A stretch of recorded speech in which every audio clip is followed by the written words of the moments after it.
पावसाच्या सरी आणि दाट धुक्यानं लोणावळा खंडाळ्याचा परिसर निसर्ग सौंदर्यानं खुलून गेलाय।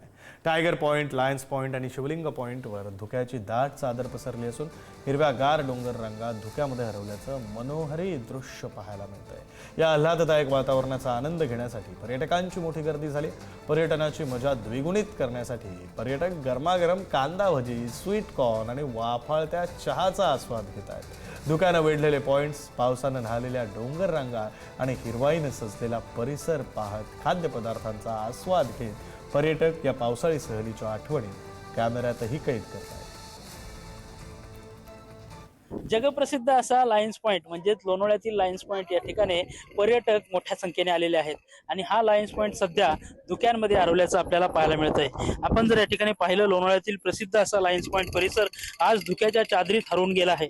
पावसाची संततधार आणि दाट धुक्यांमुळे परिसरातील दृश्यमानता कमी झाली असून डोंगर रांगा, निसर्गरम्य परिसर या ठिकाणी मोठ्या प्रमाणात दिसून येत आहे। याच आल्हाददायक वातावरणाचा आनंद घेण्यासाठी लायन्स पॉइंटवर मोठ्या संख्येने पर्यटकांची गर्दी झाली आहे। धुके, पाऊस आणि गारवा यामुळे लायन्स पॉइंटवरील वातावरण पर्यटकांसाठी खास आकर्षण ठरत आहे।